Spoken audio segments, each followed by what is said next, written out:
Vamos então dar início com uma palavra de oração.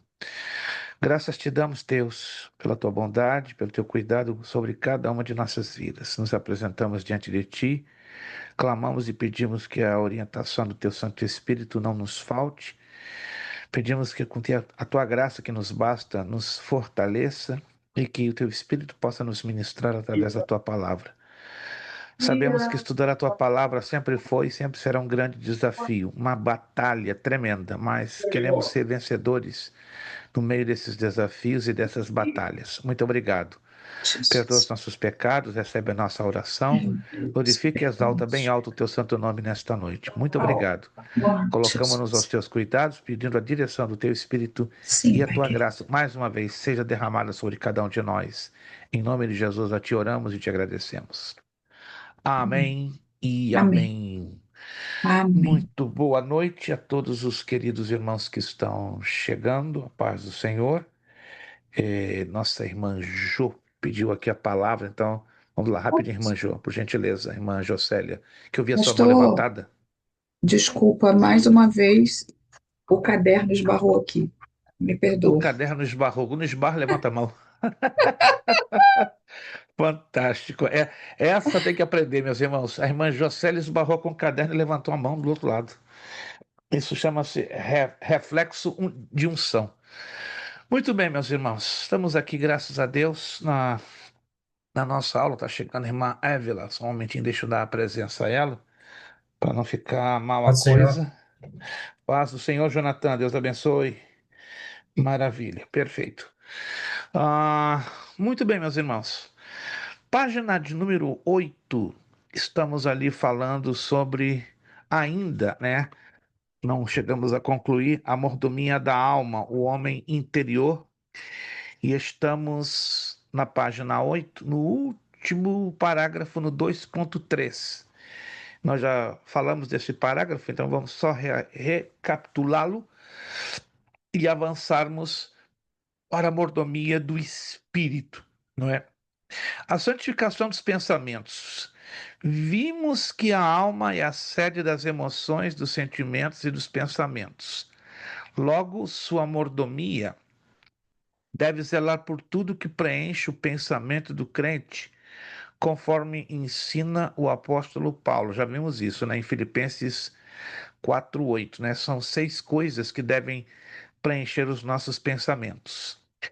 Nesse contexto, devemos atentar para a advertência de Jesus em relação ao coração do homem, isto é, a sua interioridade. Jesus mesmo disse lá em Mateus 15:19, porque do coração procedem os maus pensamentos, mortes, adultérios, prostituição, furtos, falsos testemunhos e blasfêmias. Portanto, não podemos pensar só no que não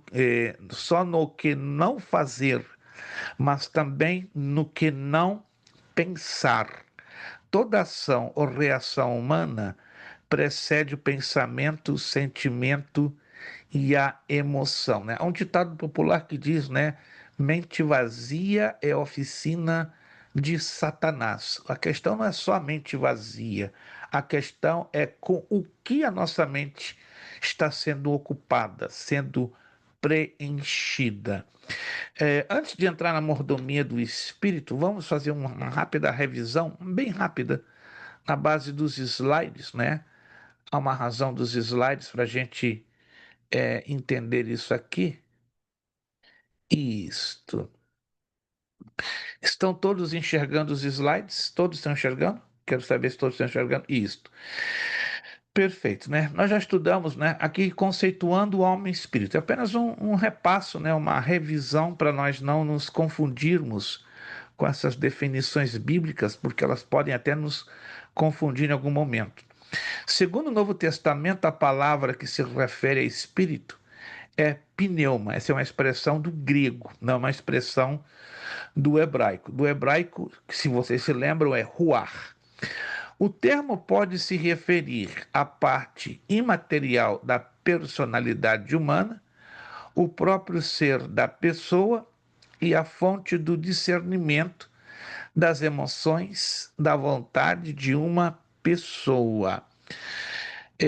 Aprendemos também que só há dois tipos de crentes: os espirituais e os carnais. Os espirituais são os crentes que se caracterizam pelo seu espírito dominado pelo Espírito Santo. Nesse caso, em particular, pelo fruto do Espírito. Os crentes carnais vivem de acordo com a natureza carnal, que não foi submetida nem transformada por Cristo. É o que nos ensina em Gálatas 5:19 ao 21, através das obras da carne. E aí Paulo acrescenta lá em Romanos 8:1. Portanto, agora nenhuma condenação há para os que estão em Cristo Jesus, que não andam segundo a carne, mas segundo o Espírito. O grande problema do ser humano e de alguns crentes, ou dos crentes em geral, é esse grande dilema: estou vivendo na carne ou estou vivendo no espírito? Estou caminhando na vontade do espírito ou estou caminhando na vontade das minhas tendências naturais? E volto a bater nessa tecla. Não nos enganemos que um cristão cheio do espírito, ele não é aquele cheio de dons espirituais, é cheio do fruto do Espírito, ou seja, do caráter do Senhor Jesus Cristo. De nada vale alguém estar carregadinho, né, de dons espirituais se não tem maturidade, personalidade, né? E, lamentavelmente, aprendemos a conhecer aos nossos irmãos sem querer, claro, julgá-los ou pré-julgá-los pelas suas atitudes. E precisamos, inclusive, aprender a lidar com nossos irmãos carnais, que andam pelo impulso da tendência da natureza humana, da natureza pecaminosa. Muito bem, vamos. A alma, então, aprendemos que é a sede das emoções e dos sentimentos. O espírito é a fonte dessas emoções e sentimentos. Bem interessante isso aqui. O ser humano, como já aprendemos, ele é uma tricotomia, de acordo com a primeira carta aos Tessalonicenses, capítulo 5, versículo 23. Ele é espírito, alma e corpo, ainda que alguns defendam a ideia da dicotomia. Romanos 7:22 e segunda carta aos Coríntios 4:16 deixa isso bem definido, né? A tricotomia humana, porque segundo o homem interior tem o prazer na lei de Deus. Se você olha bem ali no gráfico que está nos slides, o espírito e a alma é a parte, ou são a parte imaterial, fazem parte do homem interior, né? E o corpo, que é a parte material, faz parte do homem exterior. É, com respeito à mordomia da alma, a Bíblia declara que a alma do homem, assim como o espírito e o corpo, deve ser conservada irrepreensível para a vinda do Senhor Jesus Cristo. Alguns aspectos, porém, devem ser considerados na mordomia da alma. Por quê? Primeiro, a alma tem uma necessidade.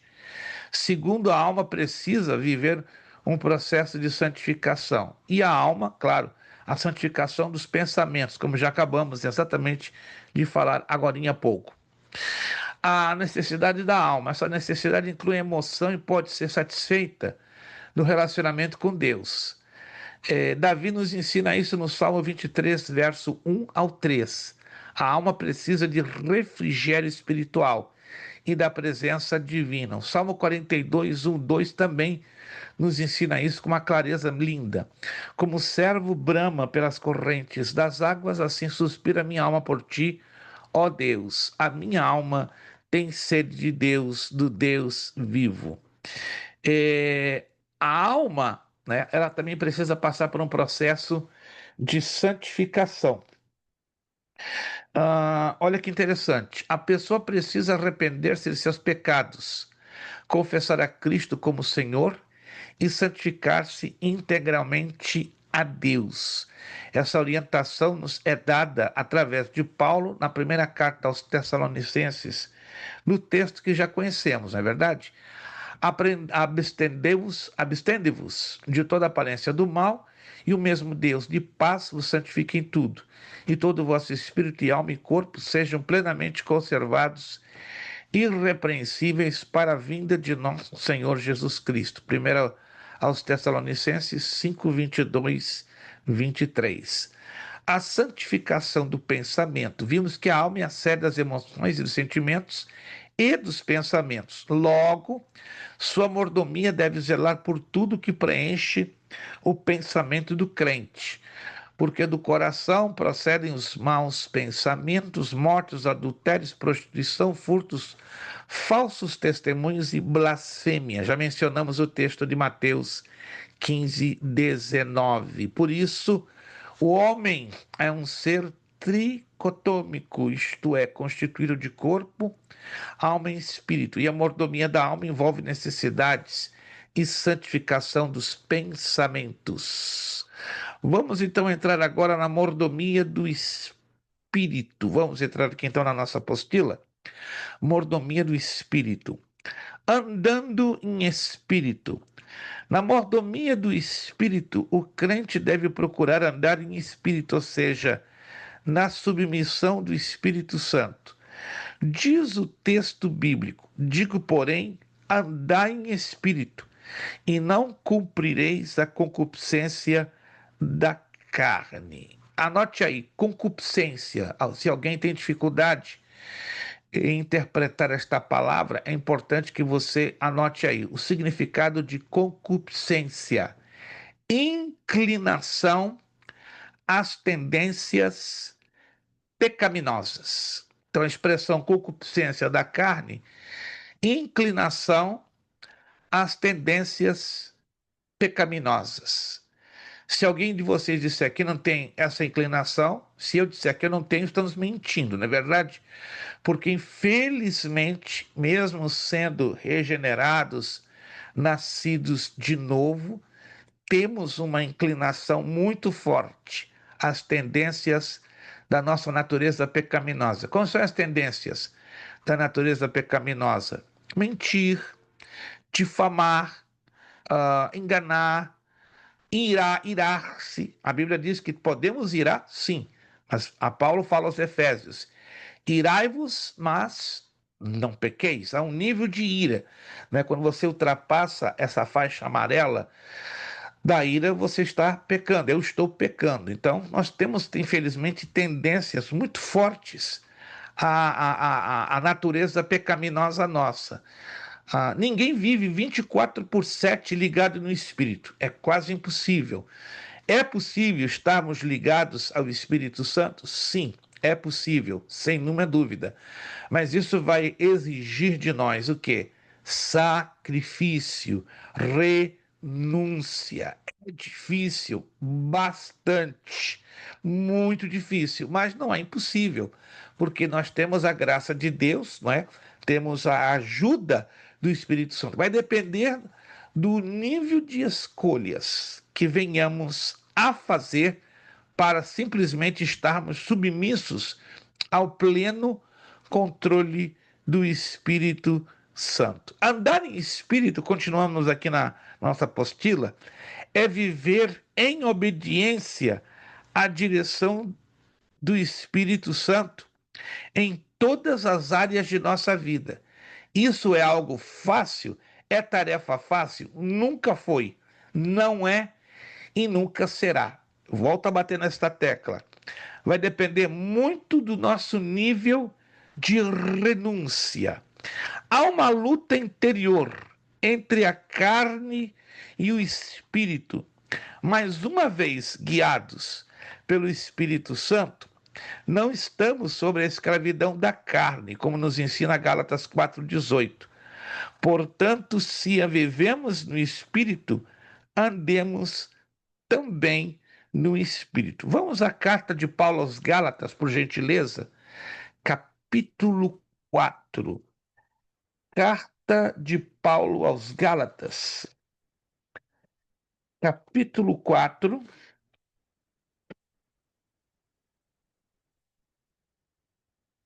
Carta de Paulo aos Gálatas, capítulo 4. Vamos ler os versículos 17 e 18. Assim nos diz Paulo aos Gálatas, capítulo 4, versos 17 e 18. Eles têm zelo por vós, não como convém, mas querem excluir-vos, para que vós tenhais zelo por eles. Versículo 18. É bom ser zeloso, mas sempre do bem, e não somente quando estou presente convosco. Olha que interessante esta abordagem, né? Que Paulo está falando aqui, por quê? Porque é uma luta tremenda que o ser humano tem diariamente, eu e você, nós temos essa luta em fazermos a vontade do Espírito ou fazermos as inclinações da nossa vontade. Gálatas 5:25, vamos lá também? Gálatas 5:24 e 25. Gálatas 5:24 e 25 para fazer o fechamento do contexto. Diz assim: E os que são de Cristo crucificaram a carne com as suas paixões e concupiscências. Ó, observe isso aqui, se você puder fazer um highlight. Mesmo nós, sendo salvos, lavados no sangue de Jesus, regenerados pelo Espírito Santo, preste atenção no que eu estou falando, porque esse texto aqui é muito, muito curioso.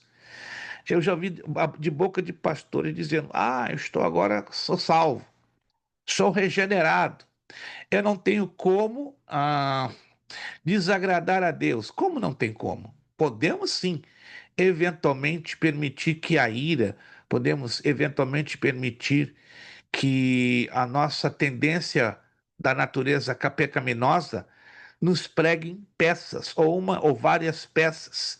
E aí estamos em problemas. Por quê? Porque muitas das vezes dizemos: Isso aconteceu com fulano, com Mengano, mas comigo jamais vai acontecer. Ei, irmãos, não podemos tomar essa posição de que somos infalíveis ou, digamos, intocáveis. Todos nós temos tendências, infelizmente, a errar, a pecar, a fracassar, a falhar, todos nós. Por isso que diariamente temos que pedir: Senhor, tenha de nós misericórdia. Senhor, ajuda-me a ser este dia mais parecido contigo. E parece que quanto mais falamos, não é, que queremos ser parecidos com Jesus, parece que mais erramos. Então, muitas das vezes, falar demais não nos leva muito, ou não nos leva a nenhum lugar. Temos que demonstrar isso em atitudes, porque as atitudes vão definir o nosso nível de maturidade para com Cristo. Ou seja, o crente maduro, ele é determinado, ele é definido pelas suas atitudes. E essas atitudes estão bem claras na lista que Paulo traz em Gálatas 5:22 ao 23, que é o fruto do Espírito, né? O fruto é um processo. O Espírito Santo trabalhando no nosso caráter, no nosso ser, nos levando a sermos mais parecidos com seu Filho Jesus Cristo. Então eu repito Gálatas 5:24. E os que são de Cristo crucificaram a carne. Crucificar a carne é renunciar, é batalhar pesado contra esta tendência pecaminosa que todos nós a temos, não é? Com as suas paixões, olha o que a nossa carne tem, olha o que a nossa tendência humana ao pecado contém, né? Esse é o que é o conteúdo. Paixões e concupiscências. Tem uma diferença entre paixões e concupiscência, sim. O próprio nome diz paixão. Temos aquelas tendências a um arrebatamento de ira, explosivos, impulsivos, entende? Então, arrebatamento de ira, de impulsividade, está ligado a compaixões. Idolatria é um tipo de paixão. Agora, a concupiscência são pecados um pouco mais aprofundados, que vão gerando várias abordagens e várias consequências. Irmão Kelson fala da questão da abnegação, né? Como está lá em Colossenses 3:5. Daqui a pouquinho já estava já com esse texto aqui na ponta já do lápis anotado. Irmão Kelso ele está entrando aqui no nosso escritório e lendo as nossas notas, né? Eu acho que o irmão Kelso mandou um drone aqui no nosso escritório, né? Ele está lendo aqui todo o meu caderninho, estou com o caderninho aqui aberto, né? Eu acho que ele mandou um drone hoje de algum lugar. Mas tá aqui, tá lendo direitinho, né? Deve ser o drone do Espírito. Vamos ler também Colossenses 3:5. Colossenses, capítulo 3, versículo de número 5. Colossenses, capítulo 3, versículo de número 5. Eu vou ler esse texto aqui é forte, gente, olha só. Mortificai os vossos membros que estão sobre a terra, ou seja, o nosso corpo completo.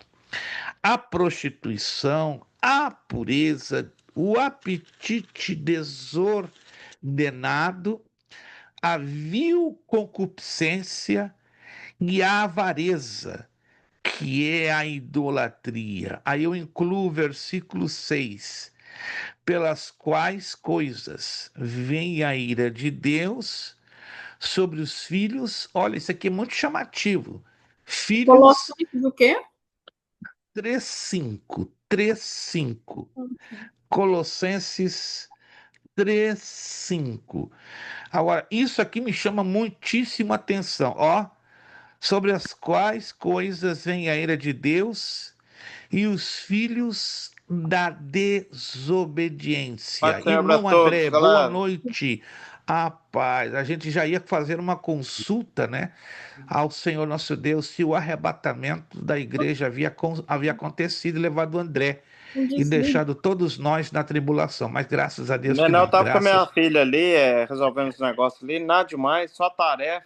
Não deu para é avisar também, não. vitória, é vitória. Mas então o irmão não foi arrebatado. Me avisa quando o irmão for arrebatado que a gente vai atrás, por favor. Vamos todos juntos. Vai no calcanhar, né? Não, eu vou abraçado na sua cintura, que é mais fácil. Calcanhar eu vou escorregar, sou pesado. Meus irmãos, veja só. Isso aqui me chama muito a atenção. Filhos da desobediência. Anote aí, filhos da desobediência. Então, os filhos da desobediência são dominados pela vil concupiscência, avareza, idolatria, prostituição, impureza, apetite desordenado. Alguém se lembra aí, por favor, a definição bíblica de avareza? Vamos lá, qualquer um de vocês pode abrir o áudio e me dar rapidinho, em uma palavra, a definição de avareza. Sem olhar na apostila, sem olhar na apostila, que já falamos bastante desse assunto. Ambição pelo dinheiro? Ambição, amor pelo dinheiro, perfeito. Então não se esqueça, as pessoas confundem avareza com o chamado mão fechada. Esse é o mesquinho. A pessoa que é chamada mão fechada financeiramente é o chamado mesquinho. O avarento é o que tem uma ambição, um amor desordenado pelo dinheiro. Anotaram então, os filhos da desobediência, eles têm essas características que Colossenses 3:5 aqui nos enumera. Muito bem. Diante dessa situação, temos que ter muito cuidado, que muitas das vezes pensamos estar cuidando bem do nosso espírito, agradando a Deus, mas estamos naquela guerra, naquela dualidade entre fazer a vontade da carne e fazer a vontade do espírito. Quero levar vocês a Romanos, capítulo 7, carta de Paulo aos Romanos, capítulo 7. Romanos, capítulo, se você pode ter a sua Bíblia, seria interessante, porque isso aqui é um texto de alto teor. Romanos, capítulo 7, versículo 14 em diante. É um texto um pouquinho longo, eu vou lê-lo. Eu peço a redobrada atenção dos irmãos, os que puderem ter aí na sua mão a sua Bíblia. Romanos, capítulo 7, começando do versículo 14. Porque bem sabemos que a lei é espiritual, Ou seja, a lei de Deus ela está vinculada à ação do Espírito, ok? Mas eu sou carnal vendido sob o pecado. Quem está falando isso aqui? O apóstolo Paulo, não é verdade? E aí ele continua dizendo no versículo 15: porque o que faço não o aprovo, pois o que quero, isso não faço, mas o que aborreço, isso faço. E se faço o que não quero, consinto com a lei, que é boa. 17. De maneira que agora já não sou eu que faço isto, mas o pecado que habita em mim. Uma pausa rápida aqui, irmãos. Olha o que Paulo fala no versículo 17, Romanos capítulo 17. Essa é uma das declarações mais bombásticas que eu vejo no Novo Testamento. Quem era o apóstolo Paulo? Já sabemos, não é? Um homem usadíssimo por Deus, autor de 13 cartas ou epístolas, apóstolo dos gentios, evangelizou mais de um terço do Império Romano, fez muito mais do que os patriarcas do Antigo Testamento. Foi um homem de uma utilidade, de uma instrumentalidade tremenda, fantástica, da parte de Deus e do seu Espírito. Mas olha a declaração que ele faz aqui no versículo 17. De maneira que agora já não sou eu que faço isso, mas o pecado que habita em mim. Ele reconhece que ele tem um grande inimigo a lutar e lutar pesado diariamente. Aí ele prossegue no versículo 18. Essa declaração do versículo 18 é outra bomba que deveríamos memorizar esse texto dia e noite. Olha só. Porque eu sei que em mim, isto é, na minha carne, não habita bem algum, e com efeito o querer está em mim, mas não consigo realizar o bem. Irmãos, vamos chegar de uma vez, de uma conclusão de uma vez por todas. A gente luta, ora, jejua, se esforça, se esgoela, como se diz, né?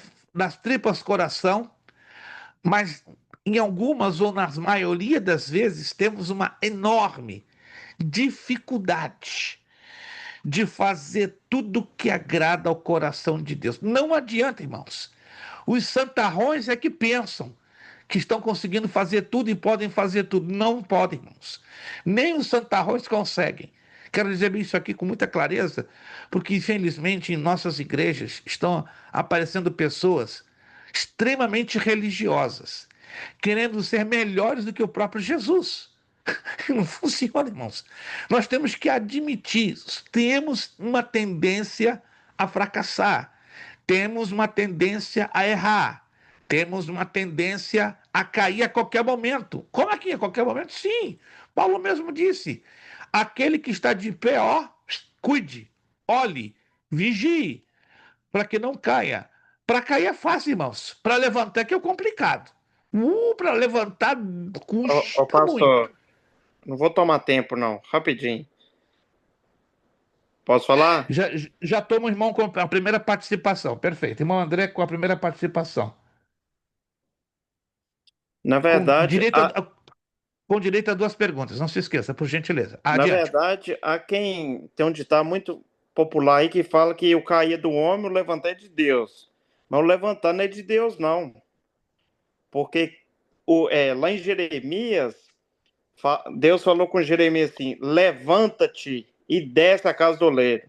Então, quem tem que levantar é o próprio pessoa. Correto ou Aí, não? aí vai de acordo com o contexto que o irmão coloque pelo texto bíblico, entende? Aí temos que ter cuidado para não generalizar. Não que eu queira discordar do irmão, mas vai muito de acordo com o texto dentro do seu contexto. Lá no livro de Provérbios, também lembrando ao irmão André e a todos os demais, né, que diz o seguinte: o justo pode cair 7 vezes, mas o Senhor o levantará em todas. Então temos que admitir pelas Escrituras, né, que o levantar é definitivamente de Deus, ainda que parece que às vezes o homem não tem nenhuma condição mesmo. De si próprio, o homem não consegue se levantar, irmãos. Todos estão entendendo, gente? De nós mesmos, pela nossa Não, na capacidade verdade, nesse humana, contexto seria tipo assim, a pessoa se querer, né? Nesse contexto. temos que entender os contextos para não Sim, fazer confusões, né? Temos que sim. ter muito cuidado e não fazermos declarações finais e definitivas, do que do contrário estamos Porque distorcendo. tem também a questão, por exemplo, se não for vir pelo bem, vai vir que Deus tem um chamado, aí Deus vai puxar, né? Tem. Certo.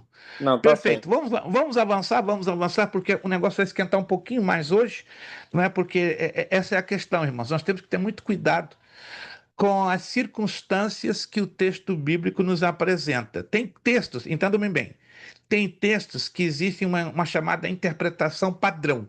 O que é uma interpretação padrão? O texto diz isso, e a interpretação daquele texto ela é válida para todos os textos semelhantes ou similares. Estão me entendendo? Entretanto, há textos, ainda que com verbos que se repetem, como levantar, cair, descer, algo assim, que nós temos que ter o cuidado de sempre, irmãos, sempre avaliar o contexto. Vou repetir.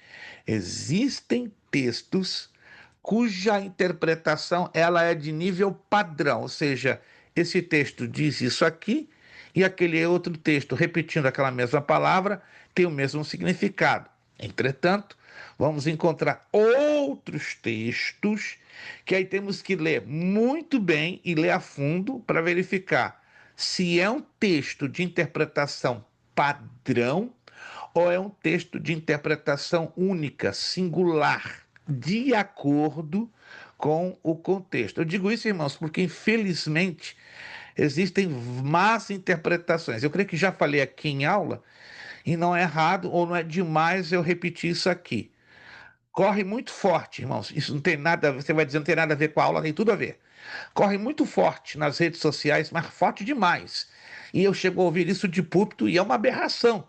E os pastores estão aplaudindo, ó. Aquela interpretação de Gênesis, capítulo 6, sobre os nefilins, sobre os gigantes. Entende? Isso aí temos que ter muito cuidado. Muitos afirmam duas coisas.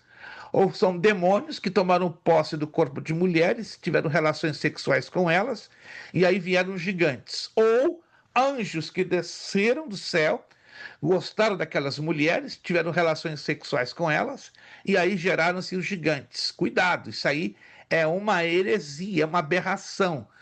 O texto que Jesus deixou lá nos evangelhos, ela mata, como posso dizer, a charada. Jesus diz claro: os anjos não se casam e não se dão em casamento. Jesus falou, Assexuados, né? exato. Jesus falou, está falado. Jesus falou, está falado. Acabou. Não tem mais razões de nós criarmos debates, polêmicas. O problema é a nossa cabeça. Temos que ter muito cuidado com o texto que estamos lendo. Sempre faça essa pergunta: esse texto, ele tem uma interpretação padrão ou ele exige uma interpretação peculiar, singular, única? Aí você tem que analisar sempre o contexto. Por isso que é importante você ter na mão uma concordância bíblica. Por isso que é importante você ter na mão um dicionário bíblico. Por isso que é importante você ter o manual bíblico. Mas eu não tenho, pastor. Eu sugiro que você corra atrás dessas três obras. Concordância, qual é a função da concordância? Mostrar a frequência das palavras dentro dos textos bíblicos, ou seja, a palavra, por exemplo, resgatar. Quantas vezes a palavra resgatar aparece no Antigo e no Novo Testamento? Muitos não sabem a frequência dessa palavra. Daí a importância de uma concordância bíblica. Um dicionário. O dicionário vai me ajudar a decifrar palavras que muitas das vezes eu estou lendo num texto, eu não consigo dar a interpretação. Como, por exemplo, beneplácito. Muita gente mal interpreta essa palavra, beneplácito. O que significa? O dicionário vai te ajudar a entender o significado exato da palavra beneplácito. Morte vicária. Vicário. O que é vicário? O povo fica boiando. Vicário é morte substitutiva. Como é importante ter um dicionário bíblico. Em terceiro, um manual bíblico. O manual vai lhe ajudar a enxergar o contexto histórico, geográfico, cultural e social. Eu vou voltar a repostar no grupo um bom número de concordâncias, dicionários e manuais. E vocês podem adquiri-los, a maioria deles no Amazon, a um preço que varia entre 20 a 60 dólares. Mas vale a pena, aluno de teologia, ter esses três instrumentos. Vou repetir: concordância bíblica, dicionário bíblico e manual. Você, lançando mão dessas três ferramentas, meu Deus, vocês vão longe, longe, longe, longe. Vamos então continuar? Muito bem. Frutificando no Espírito. Quando o crente produz frutos dignos da vida cristã, ele glorifica a Deus. Nosso Senhor chamou-nos a dar fruto e escolheu-nos para permanecer dando fruto. João 15, 9 e 16. Frutificar no reino de Deus é testemunhar Cristo com a sua vida, por meio de boas obras de amor que mostram o caráter de Deus em você. Volta a bater na tecla. O que define a nossa espiritualidade nunca foi, não é e nunca será eu ter um bunch, um pacote de dons espirituais. Não, eu conheço um irmão que tem dom de profecia, que tem dom de palavra de conhecimento, que tem dom de maravilhas e tal, e tal, e tal, e tal. Ele é uma bênção, glória a Deus, é uma bênção. Mas e o caráter? E o caráter? E o fruto do Espírito? Isso que define definitivamente a nossa espiritualidade. Jesus, no Evangelho de João, capítulo 15, ele dá uma ordem progressiva da nossa maturidade espiritual. João, capítulo 15, vamos lá. Vocês já leram várias, dezenas de vezes esse texto, mas às vezes passa-nos desapercebido os detalhezinhos que Jesus nos coloca ali no Evangelho de João, capítulo 15. Primeiro versículo, Jesus começa dizendo: ó, eu sou a videira verdadeira, meu pai é o lavrador. Toda vara em mim que não dá fruto, atira. Começa por aí. Quem são as varas? Somos nós, que estamos ligados a quem? Jesus, a videira verdadeira. Então, se nós não damos fruto, cedo ou tarde Jesus vai, ó, não vai ser o pastor da nossa igreja, não vai ser o dirigente da sua congregação, vai ser o próprio Deus que faz isso, ó. Ele faz caprichado. Cedo ou tarde ele vai fazer, porque não está dando fruto. Mas olha o que continua Jesus dizendo: toda vara em mim que não dá fruto, atira, e limpa toda aquela que dá fruto, para que dê mais fruto. Anote aí, no versículo 2, Jesus está nos ensinando duas coisas. Primeiro, temos que dar fruto. Segundo, temos que dar mais fruto. Vou repetir, Jesus nos ensina em João 15, 2. Temos que dar fruto. E não apenas ficar, passam-se anos só dando fruto. Mas eles esperam o quê? Que na nossa vida haja um avanço, um progresso, um desenvolvimento. Isso chama-se maturidade. A maturidade é um progresso, é uma linha de progressiva semelhante à da vida humana. A criança nasce, está amamentando com a mãe, chega a uma certa idade, já não necessitará mais de tomar leitinho, já vai comer papinha, aí já passa uma idade, come comida sólida, e aí vai se tornar adolescente, jovem, adulto. O crescimento espiritual é igualzinho, tá? Então anote aí, João 15, 2. Fomos chamados para dar fruto. Não por muito tempo, porque ficar muito tempo dando fruto apenas tem algo errado. Prova que estamos tendo problemas na nossa maturidade. Aí passamos para a segunda etapa, dar mais fruto. Mas não para por aí. Olha o que vem no versículo 3. Vós já estáis limpos pela palavra que vos tenho falado. Versículo 4. Está em mim e eu em vós. Como a vara de si mesma não pode dar fruto, se não estiver na videira, assim também vós, se não estiverdes em mim. Presta atenção no versículo 5. 5, por favor. Eu sou a vara, e vós. Perdão, eu sou a videira. Jesus disse: eu sou a videira, vós as varas. Quem está em mim e eu nele, este dá muito fruto, porque sem mim nada podereis fazer. Essa é a etapa última que Deus quer de nós como cristãos, que demos somente fruto, que demos somente mais fruto, mas que demos muito fruto. Mas aí tem uma condição. Olha a condição. Qual é a condição para dar muito fruto? Temos que estar nele e ele tem que estar em nós. Irmão Kelson levantou a mão, segunda participação da noite. Irmão Kelson tem direito a 2 perguntas. Vamos lá.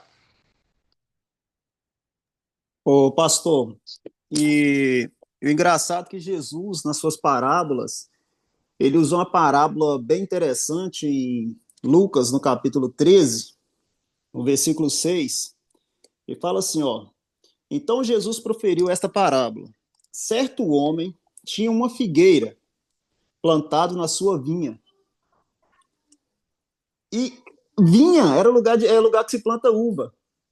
Yeah. Figueira dá Não faz figo. sentido. Não faz Yeah. sentido. Então, o que a gente aprende com isso? Se eu tiver errado, o senhor me corrige. Independente do lugar que você está, você tem que frutificar aquilo que Deus colocou para dar seu fruto. A gente não pode olhar Exatamente. para os frutos que estão ao nosso redor, para os frutos que estão sendo produzidos. A gente tem que frutificar aquilo que Deus nos proporcionou para frutificar. 100% correto. E no momento que nós não estamos produzindo fruto, aí caímos num grande perigo, num grandíssimo perigo, né? Repito o versículo 5 de novo, para que fique bem claro. Ó. Eu sou a videira, vós as varas. Quem está em mim e eu nele? O que significa quem está em mim e eu nele? Quem está enraizado na minha palavra, praticando a minha palavra, cumprindo a minha palavra, exercitando a minha palavra, suando a camiseta, sofrendo para cumprir a minha palavra. E isso que quer dizer quem está em mim e eu nele. Quando estamos conscientes que a nossa parte, ainda que com limitações, com dificuldades, com suor, com angústia, com aflição, se Deus observa que estamos nos esforçando em fazer a nossa parte, aí começaremos a dar muito fruto. Agora me acompanhem. Ó, dá fruto, dá mais fruto, dar muito fruto. É a mesma relação que Jesus coloca lá em João 14,6. Que disse Jesus lá em João 14,6? Eu sou o caminho, a verdade e a vida. Ninguém vê ao Pai senão por mim. Olha, vê que interessante, né? O endereço final é o Pai. O endereço final é o encontro com o Pai, a comunhão final com o Pai. Teremos comunhão com o Filho? Sim. Mas teremos também com o Pai através do Filho. Mas observe esse texto de João 14,6. Eu sou o caminho. Quando Jesus usa essa ilustração, quem está ouvindo Jesus se espanta e começa a dizer: uau! Ele está falando do tabernáculo. Exatamente. Ele está falando das 3 divisões do tabernáculo, que era o átrio, lugar santo e lugar santíssimo. O átrio ou o pátio era a porta de entrada do tabernáculo. Na porta de entrada do tabernáculo, nós identificamos 2 utensílios ou 2 móveis. De um lado, a pia de bronze. Do outro lado, na mesma linha do pátio da entrada, o altar de bronze. Anote aí: bronze na Bíblia aponta para pecado.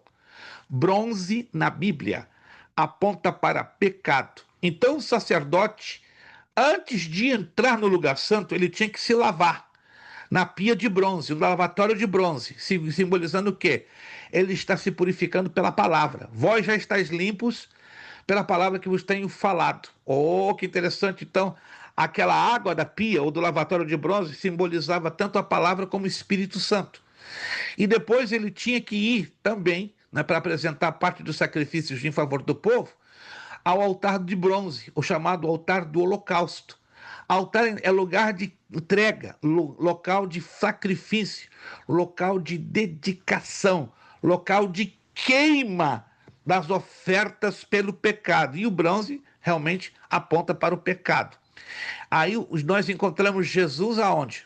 Conhecendo-o como caminho, ou seja, conhecendo no átrio.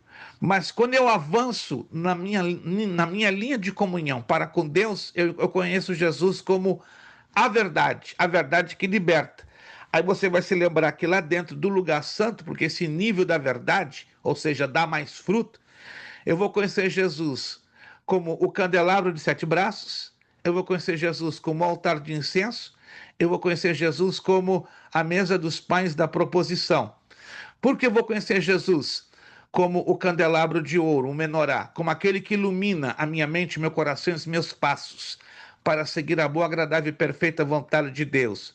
Porque eu conheço Jesus no altar do incenso, porque conhecemos a Jesus como nosso intercessor. Ele nos ensina a ter uma vida de oração, uma vida de comunhão. E aí eu vou lá na mesa dos pães da proposição. Aí eu conheço Jesus, não é?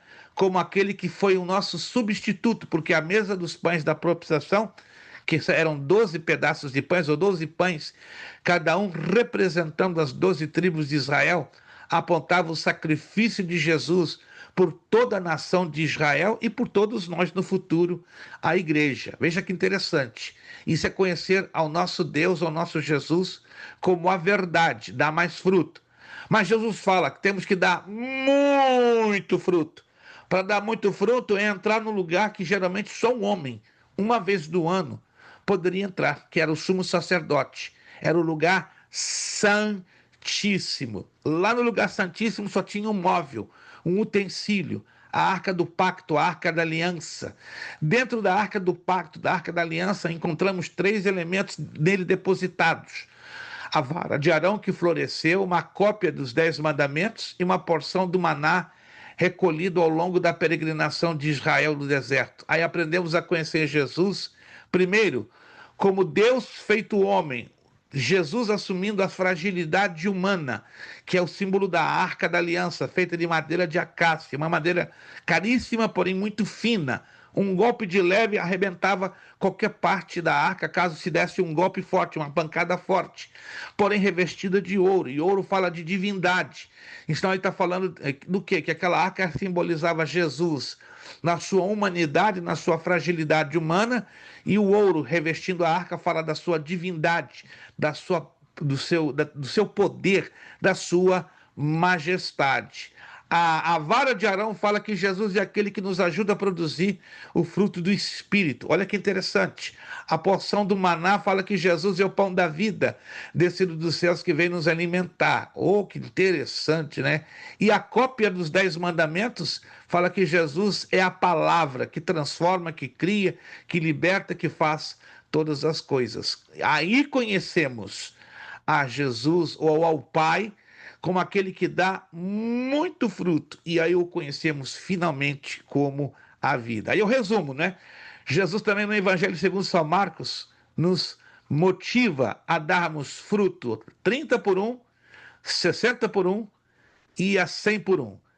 30 por 1 quando entramos no átrio, quando aí damos fruto. 60 por 1 quando entramos no lugar santo, conhecemos ele com a verdade, e aí estamos dando mais fruto. Mas a 100 por 1, quando entramos no lugar santíssimo, o conhecemos como a vida, e aí podemos dar muito fruto. Conseguiram entender, gente? Conseguiram entender? Se não conseguiram, eu vou fazer um gráficozinho, já tem ele pronto. Vou postar no grupo para vocês entenderem esta progressão da vida espiritual que está ligada à mordomia do espírito. Perfeito. Frutificar no reino de Deus, continuamos aqui, é testemunhar Cristo com sua vida por meio de boas obras, de amor que mostram o caráter de Deus em você. E esse caráter, já falamos, é através do fruto do Espírito. Aí concluímos que a mordomia da alma e do espírito, juntamente com a do corpo, completa a conservação integral do crente. Zelar pela nossa interioridade. Interioridade é isso aqui, alma e espírito. E exterioridade é o nosso corpo. Diante de Deus é reconhecer que o Pai quer dominar tudo em nós, e não somente partes de nossa vida. Por isso, sinta-se encorajado a expressar Cristo como seu Salvador. Esteja nele, seja santo. Para isso, Deus nos chamou. Alô? Deus nos chamou para sermos santos. Espírito, alma e corpo. Para isso que ele nos chamou. E aí temos que ter muito cuidado com a mordomia do nosso espírito. Quero avançar um pouquinho, agora vamos entrar numa parte que vai realmente exigir muito. E vamos ler vários textos bíblicos para termos uma visão muito clara dentro das Sagradas Escrituras. A mordomia da família. Como, infelizmente, é pouco pregado, pouquíssimo ensinado sobre a importância da mordomia da família. Falo aqui com muito pesar e tristeza. Existem no mundo inteiro, não é aqui ou no Brasil, mas no mundo inteiro, igrejas que conseguem distorcer a ordem bíblica. Qual é a ordem bíblica? Em primeiro lugar, Deus na nossa vida. Em segundo lugar, família. Em terceiro lugar, igreja. E em quarto, trabalho. Mas peraí, pastor, o trabalho não deveria vir antes da família? De jeito nenhum. E conseguem inverter essa ordem de uma maneira estranha. Em alguns casos, me permite, com todo respeito, usar a palavra, até de forma descarada. Porque a Bíblia é clara: amarás ao Senhor teu Deus de toda a tua mente, de todo o teu coração, de toda a tua alma, de todo o teu espírito. Então, a nossa prioridade número 1 tem que ser Deus. Abaixo de Deus, aí vem a nossa casa, a nossa família. Agora vai machucar o que eu vou falar. Primeira carta de Timóteo, capítulo 3. Vai machucar um pouquinho, gente, mas qualquer coisa eu mando um band-aid pelo correio para ajudar a curar o ferimento, que alguns aqui vão sair um pouquinho machucados. Primeira carta a Timóteo, capítulo 3. Alguns já devem estar até sabendo do que eu vou me referir. Primeira carta a Timóteo, eu poderia até fazer de memória, mas eu prefiro com a Bíblia aberta para eu não errar nenhuma vírgula, nenhum ponto. Primeira carta a Timóteo, capítulo 3, versículo 4 e versículo 5. Diz assim a Escritura Sagrada, primeira carta de Paulo a Timóteo, capítulo 3, versículos 4 e 5. Que governe bem a sua própria casa, tendo seus filhos em sujeição com toda modéstia. Porque se alguém não sabe governar a sua própria casa, terá cuidado de governar, ou terá cuidado da igreja de Deus? Aí eu mencionei esse texto para um pastor, conhecido nosso já de anos, quase 15 anos. Não, pastor, aqui Deus está se referindo unicamente aos diáconos. Tem certeza? Lê então todo o capítulo 3, todinho. E ele ainda não entendeu. Eu pedi que ele lesse 4 vezes. Não entendeu. Eu falei, irmão, tá difícil. Se o irmão já leu 4 vezes e não se deu conta, lê de novo. Ele chegou a ler mais de 10 vezes e a ficha não caiu. É o que tive a oportunidade, então, de ir na casa dele, aí em Massachusetts, sentar com ele, meu irmão. Eu me admiro, sou impressionado, irmão, como pastor de igreja, não consegui entender a mensagem do capítulo 3 da primeira carta a Timóteo. Aí eu deixei bem claro, do versículo 1 ao versículo 10, Deus está falando através de Paulo sobre os deveres dos diáconos, dos presbíteros, dos obreiros, mas também inclui a igreja toda, primeiramente dos obreiros, porque os obreiros precisam e são obrigados a serem exemplos de Jesus Cristo na igreja. Em segundo lugar, os membros de cada igreja. Se não é exemplo na liderança, como vamos esperar exemplo na igreja? Não faz sentido. Tudo trabalha nessa linha de ida e volta, volta e ida. O exemplo começa aonde? Na liderança. E começa aonde? Na nossa casa. Oh, se uma igreja é complicada, cheia de problemas, bagunçada, escreva aí, bata o martelo. A casa dos líderes é a mesma coisa. É bagunçada, é complicada, família não é prioridade. Toda igreja tem problema? Sim, senhor, toda igreja tem problema. Mas os problemas mais graves, mais profundos, mais incômodos, começam por qual razão? Porque eles não foram resolvidos em casa. Não foram resolvidos com a esposa, com o esposo, com os filhos. Aí leva o reflexo de toda aquela bagunça, de toda aquela confusão, para onde? Dentro da igreja. E a igreja que sofre. O pastor às vezes está ali sofrendo, jejuando, orando, se dedicando ao máximo, ok? Mas as coisas parecem que estão de cabeça para baixo. Por que está de cabeça para baixo?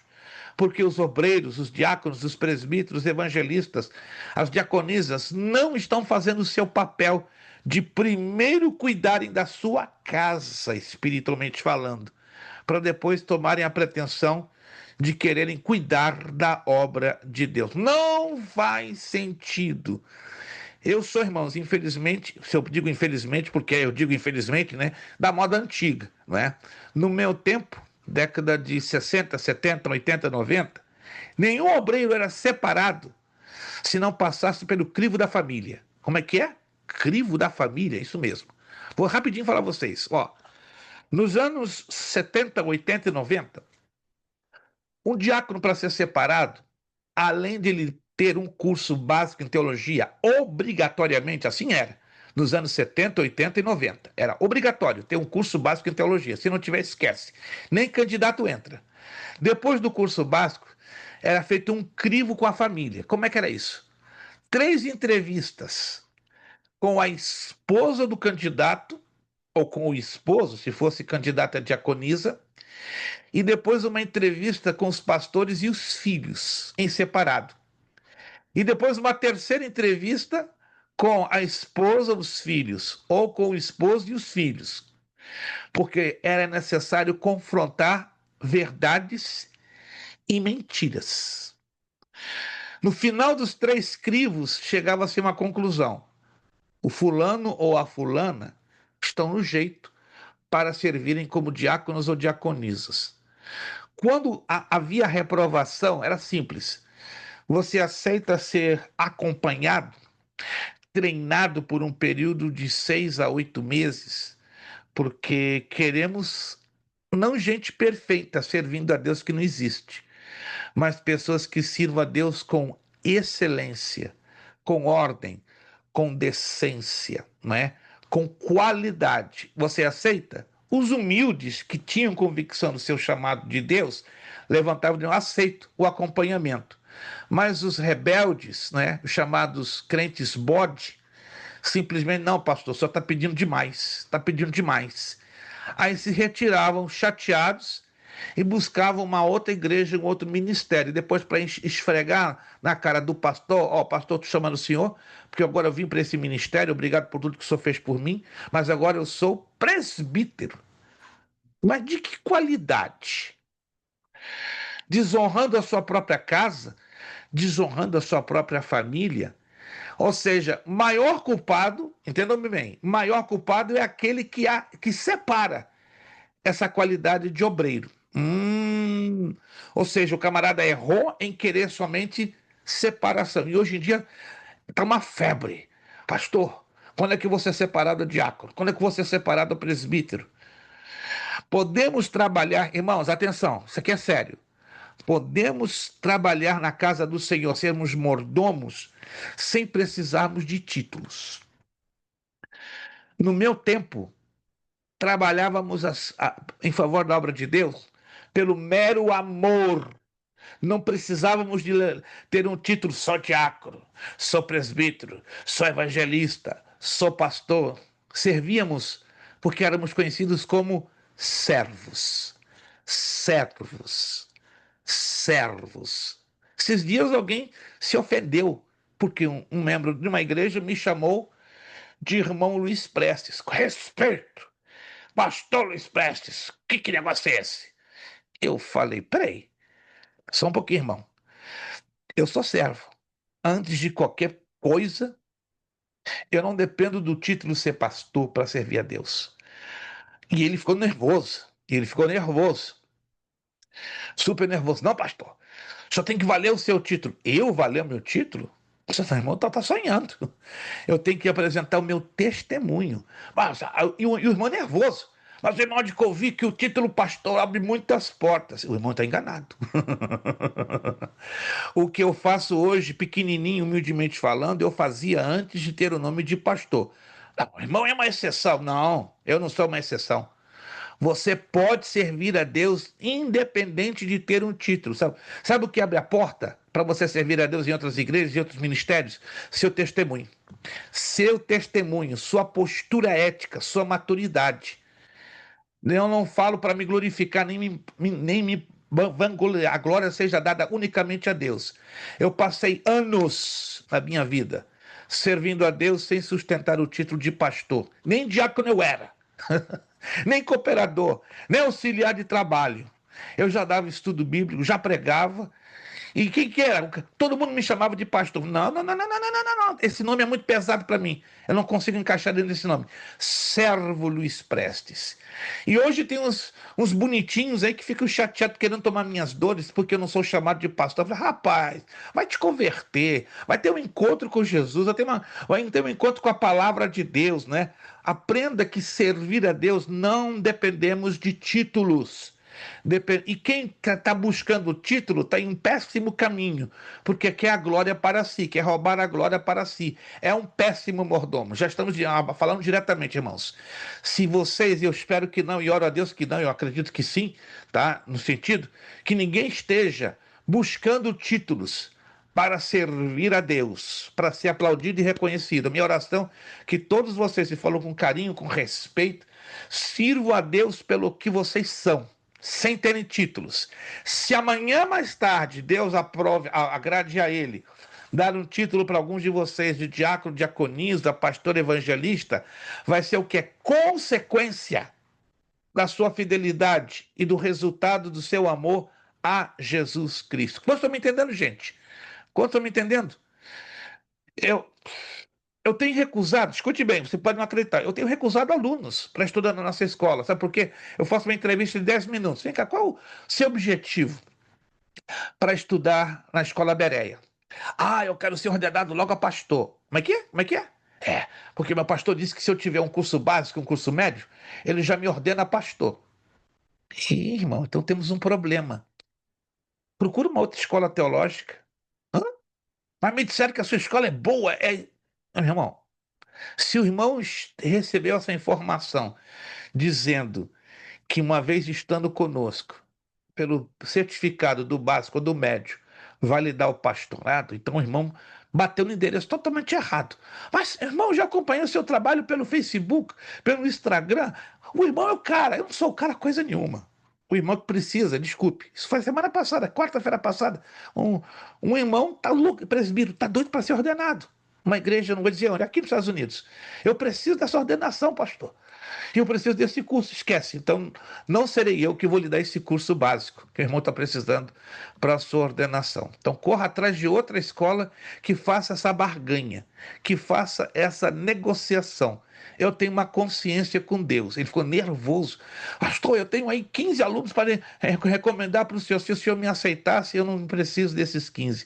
O irmão está querendo negociar comigo. E agora, irmão, entrou um lado pesado. Ninguém negocia comigo. Eu não negocio com princípios. No momento, o dia que eu começar a negociar princípios da palavra de Deus, eu prefiro deixar de servir a Deus. Porque, irmão, servir a Deus, você não pode negociar nada no que tange os princípios bíblicos. Alguém está me entendendo, irmãos? Tá sério a coisa. Eu estou recusando aluno. Pastor, só está nesse conforto, né? O senhor não está precisando? Precisamos, estamos. A escola precisa de ter mais alunos, temos uma melhor estrutura, mas agora eu estou passando na peneira. Faço uma entrevista de 10 minutos, eu corto com carinho, com educação. Você não serve para nossa escola. Se você só quer a escola para te dar uma ordenação, uma consagração ministerial, busque outra que entre na sua dança, na sua música. A nossa música é diferente. A nossa música é crescer na graça e no conhecimento. Tá? Se você venha no futuro, né, aos que estou me dirigindo aqui no online, venham a ganhar, né, esta bênção de um dia serem diáconos, evangelistas, diaconisas, isso vai ser o quê? Consequência da sua fidelidade para com Deus nos propósitos de Deus. Não fique triste por estar dizendo isso, né? Porque a gente fica um pouquinho cansado de ver gente negociando com o Evangelho, negociando com Jesus, né? Por isso que temos que zelar pela nossa interioridade, como estamos estudando aqui, temos que ter consciência que estamos vivendo para Cristo e trabalhando para Cristo. Por mais que nós não sejamos hoje aqui, ó, aplaudidos, mas o seu testemunho é que conta. E lá no céu é o melhor lugar que você é aplaudido. Lá no céu estão aplaudindo a nossos irmãos que estão aqui, né? Estão aplaudindo o Vitor, o André, o Joel, por causa de quê? Testemunho. Podem vocês não serem reconhecidos nessa terra, mas lá no céu os anjos, a Trindade está aplaudindo, ó. Olha, olha a minha serva Jocélia, não está correndo atrás para ser diaconisa ou pastora, mas o testemunho dela está me agradando e muito. Irmãos, vamos trabalhar em cima do que é mais importante, o nosso testemunho. A mordomia da alma, né, já falamos, né? E a família, nesse aspecto, conta muito. O testemunho pessoal é bonito, mas o testemunho com a família, esse fala mais alto. Vamos lá. Veremos que a família é a base da nossa vivência. Nela nascemos, criamos-nos e dela dependemos por toda a vida. Veremos que todo esse processo é o plano de Deus revelado desde o Gênesis. Nas Escrituras, a família é tão importante que o apóstolo Paulo classifica pior que o infiel, quem dela não cuida. 1 de Timóteo 5,8. Assim, o propósito desta lição é mostrar que o amor de Deus pela humanidade faz com que todas as famílias da terra sejam alvo de sua bênção. Ei, o bem mais precioso que você tem, minha irmã, meu irmão, não é seu trabalho material, não é sua casinha própria, você lutou, tá aí. Não é o seu carro do ano. O bem mais caro que você tem chama-se família. Família no plano de Deus, está aqui na apostila, página 8. A instituição do casamento. Antes de estabelecer a família, Deus instituiu o casamento. O Senhor Jesus confirmou essa instituição original e legal conforme a lei de Deus. Não tendes lido que no princípio o Criador os fez macho e fêmea e disse, portanto, deixará o homem pai e mãe e se unirá à sua mulher e serão dois numa só carne? Mateus 19, 4, 5, Gênesis 2, 24. Aqui está de maneira clara a origem do casamento. Alô? Casamento é um só, ele acaba, sabe como? Com a morte. Mas peraí, pastor, tem um negócio, eu aprendi tão diferente. Como assim? Eu aprendi que eu posso recasar quantas vezes eu quiser. Aonde está escrito isso? Eu conheço pastores que são recasados 4 vezes. Como é que é? Como é que é? 4. Um outro, eu conheço que é recasado 6 vezes. Que? Ganhou da mulher samaritana? Peraí. Tem uma coisa que não está batendo. Nós vamos ler um texto aqui que, olha, a minha intenção não é levantar polêmica, mas é levar com que a gente comece a pensar seriamente no que diz as Escrituras Sagradas sobre a questão de casamento e divórcio. Vamos ser sinceros, isso está sendo muito falado demais. Muito, com todo respeito, muito blá blá blá. A irmã Laila está perguntando sobre traição. É curioso isso aqui, né, irmã Laila, que eu vou lhe responder. A Bíblia não entra em detalhes nesse aspecto. Não entra. É bem estranho. Mas vamos ver pelo menos 2 posições, 2 pontos de vista colocados por Jesus e Paulo. Na verdade, não são pontos de vista. Jesus traz a revelação pura. Não tem como discutir. Paulo, interessante, né? Ele coloca um pouco do seu ponto de vista e traz também ao lado a revelação da Escritura. Alguém me perguntou, pastor, o que o senhor prefere? expor o seu ponto de vista ou aceitar a revelação escrita? Prefiro a revelação escrita, porque a revelação escrita ela vai me levar para o bom caminho. O meu ponto de vista diante da revelação escrita não tem muito valor. Então vamos aos dois textos. Isso aqui vai tomar um tempinho, mas é importante a gente tirarmos esta dúvida, porque ela fala muito forte com respeito à mordomia da família. Mateus capítulo 19. Mateus capítulo de número 19. E eu até digo aos irmãos que vocês, irmãos, têm até o direito de discordar de Jesus. Quem tiver coragem, discorde de Jesus. Eu não tenho essa coragem. Eu não sou doido de discordar. Não estou dizendo que você seja doido. Estou dizendo que eu não sou doido. Luiz Prestes Marcena Filho, não sou doido de discordar de Jesus. Agora, você é outro assunto. Mas você está querendo dizer que eu sou doido? Eu não disse isso. Estou dizendo eu. Agora, vamos lá o que Jesus nos ensina. Mateus capítulo 19. Vamos ler o texto e contexto. O que é texto e contexto? Começando no versículo 1, Mateus 19. E aconteceu que, concluindo Jesus esses discursos, saiu da Galiléia e dirigiu-se aos confins da Judéia, além do Jordão. E seguiram-no muitas gentes e curou-as ali. Maravilha. Versículo 3. Então chegaram ao pé dele os fariseus, tentando-o e dizendo-lhe, sempre os fariseus na jogada, né? Sempre os fariseus querendo tumultuar a vida de Jesus, né? Tem crente que é igualzinho os fariseus, está sempre tumultuando o caminho de Jesus. Então os fariseus chegaram ao pé dele, tentando-o e dizendo-lhe, é lícito ao homem repudiar sua mulher por qualquer motivo? Olha a perguntinha, capciosa, pesada. Versículo 4. Ele, porém, respondendo, disse-lhe, não tendes lido que no princípio o Criador os fez macho e fêmea? Versículo 5. Ele disse, portanto, deixará o homem pai e mãe, e se unirá à sua mulher, e não serão os dois uma só carne?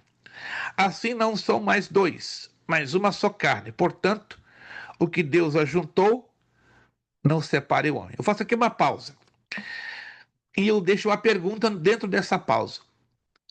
Quantos casamentos de fato foram juntados por Deus? Que isso, pastor? Uma pergunta cuja resposta é bem complicada. Porque o que Deus ajuntou, não separe o homem. Então tem casamentos que não vão ser juntados por Deus. Vamos entender isso aqui um pouco mais adiante. Versículo 7. Disseram-lhe eles, então por que mandou Moisés dar-lhe carta de divórcio e repudiá-la? Aí o versículo 8. Disse-lhe ele, Moisés, por causa da dureza do vosso coração, vos permitiu repudiar vossa mulher. Dureza do coração. Mas ao princípio não foi assim. Agora, este versículo aqui é pesado, versículo 9. Eu vos digo, porém, que qualquer que repudiar sua mulher, não sendo por causa de prostituição e casar com outra, comete adultério. E o que casar com a repudiada também comete adultério. Disseram-lhe seus discípulos, se assim a condição do homem relativamente à mulher, não convém casar. Os discípulos foram para o outro extremo, para o outro lado da moeda.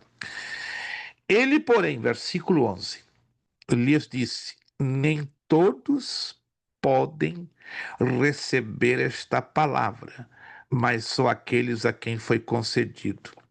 Versículo 12, porque há eunucos que antes nasceram do ventre da mãe, e há eunucos que foram castrados pelos homens, e há eunucos que se castraram a si mesmos por causa do reino dos céus. Quem pode receber isso, que o receba. Vamos lá. Vamos pegar o centro nervoso desta questão, que está exatamente no versículo 9, nos versículos 9, 10, 11 e 12. Minha pergunta, vamos lá se vocês conseguem me responder. Jesus permite o divórcio, sim ou não? Sim. Vocês não leram então comigo agora. No Ele caso de permite. adultério, né, pastor? Isto, irmã. Ele permite sim, mas tem condições. Opa, tem condições. Eu vos digo que qualquer que repudiar a sua mulher, não sendo por causa de. Primeiro usa a palavra prostituição. Estão anotando? E casar com outra comete adultério. A palavra prostituição aí no grego é porneia. Relações Daí vem sexuais ilícitas? isto, mas não apenas as relações sexuais ilícitas, envolve um conjunto enorme do mau uso do sexo. Aí vão relações sexuais, sodomia, fornicação. É um leque enorme, porque a palavra porneia, ela fala de desvio do correto uso do sexo. Essa é a tradução mais apropriada do grego, porneia. Daí a palavra pornografia. Ok. Almeida decidiu colocar prostituição. Algumas versões no inglês já são melhores, né? Disse por desvios sexuais. É mais apropriado, porque não apenas envolve a sodomia, travestismo, homossexualismo, lesbianismo. É um leque enorme, é um pacote grande, ok? Então, qualquer anormalidade no uso do sexo é considerado prostituição, porque se pegarmos a palavra sozinha, prostituição, vamos dizer que é a venda ao corpo. Não, mas não é apenas esse conceito. Então, Jesus foi claro, a não ser que seja por causa de prostituição e casar com outra. Opa! Então Jesus aqui que está nos ensinando, se é por um desvio do mau uso do sexo, você pode. Entretanto, olha só, uau! E agora? Se casar com outra, aí dá zebra, aí dá BO. Você Mas peraí, comete. pastor, comete adultério, mas Na peraí. verdade, pastor, pode separar, mas não casar, né? Isto. Presta atenção, irmãos, presta atenção. Irmã Laila me perguntou, e aí, a questão de traição? Aí inclui também. Só que é um fardo pesado. Vamos pensar seriamente nisso aqui, ó. É um fardo pesado. Se o camarada, se a irmã, se o irmão são servos de Deus, têm convicção que foram chamados para servirem a Deus com testemunho, digamos, me permita colocar o meu exemplo, para que ninguém aqui se sinta mal, não quero usar nenhum de vocês como exemplo, eu não quero usar mesmo, vou colocar o meu exemplo. Estou casado, graças a Deus, bem casado, 32 anos. Digamos que minha mulher, nesses 32 anos, graças a Deus nunca aconteceu, e ora a Deus que não aconteça, e eu não sei se eu aguentaria, humanamente falando, mas não sou melhor do que ninguém. Se acontecer, que Deus me dê graça necessária para aguentar e suportar. Digamos que uma dessa, com todo respeito à expressão que eu vou usar, minha irmã, minha esposa Maria Luísa, encontra um Ricardão da vida. Ricardão no Rio de Janeiro é dito aquele que entra para quebrar a relação, né? Aí aparece Maria Luísa com Ricardão. Aí, Jesus da glória, o que eu faço? Aí, segundo Paulo, 1 de Coríntios capítulo 7, é o que eu vou chegar lá daqui a pouco, eu tenho duas opções. Se ela confessar a traição, perdoá-la ou lançar a mão no divórcio. De acordo com a situação, da intensidade da situação, eu posso abraçar a hipótese da separação, ou seja, do divórcio. Com um detalhe, não posso voltar a me casar mais. Se eu casar é adultério. Opa! Tá claro, Jesus está claro, claríssimo. A outra opção é a reconciliação. Dependendo da intensidade do problema, pode-se sim haver reconciliação, mas é difícil, não vou mentir para os irmãos, não. De muitos casos que eu tratei sendo pastor de igreja e co-pastor, de mais de 30 casos, o nível de reconciliações é muito pequeno. Não chegam a 15%. Porque é um negócio que machuca demais, que arrebenta, que fere, que destrói. Não a pessoa em si, mas a estrutura de toda uma família. Entendo-me bem. Mas, pastor, vai ter um negócio que eu ainda não consigo entender. Se o camarada foi vítima de traição, ele tem que pagar por esta traição? Estranhamente, sim. Mas por qual razão? Aonde está nisso a justiça de Deus? O casamento, irmãos, é uma coisa que a gente não para pensar e nós não analisamos biblicamente. Não é apenas uma união entre dois corpos. Alô? Casamento Não é apenas uma união de dois corpos. É uma união de duas mentes e uma união de dois espíritos. Oh, ok. Presta atenção, isso é sério. Vamos por partes que vocês vão entender. Uma vez que o casamento propicia esta união, não apenas física, porque nós aprendemos a só olhar o lado físico. Estou me acompanhando? Mas a união de alma, mente, emoções e vontade e união de espíritos. Isso foi Deus que criou. Esse foi um princípio que ele criou no mundo espiritual. Quando ocorre o divórcio, não apenas há a ruptura disso aqui, ó, do físico, mas a quebra do mental, alma e a quebra do espírito. Por isso eu garanto aos irmãos, isso é uma garantia porque a Bíblia me dá essa garantia. Eu não seria doido dizer isso com certeza absoluta porque a Bíblia me dá essa certeza. Não existe nenhum casal de divorciados que voltaram a se recasar, eles sejam plenamente satisfeitos no espírito, na alma e no corpo. Se dizem cristãos e decidiram lançar mão do recasamento, eu lhes garanto, lá dentro, lá no fundo, eles nunca vão admitir, caramba, sou infeliz. Caramba, tá faltando alguma coisa. Caramba, errei em alguma coisa. Agora vamos para a segunda visão bíblica. Está escrito, escute, Deus não leva em consideração os tempos que vivemos na ignorância. Alguém se lembra desse texto? Mas como é que se explica isso de linhas práticas? Vou dar um exemplo de um pastor que eu conheço em Connecticut. Não vou citar o nome deles, nem para que ninguém tente entender quem ele é. Este homem veio do mundão. 4 casamentos. 4 divórcios. Arrebentado. Pensa num camarada que não tinha chances de ser uma pessoa normal, nem uma pessoa digna e útil.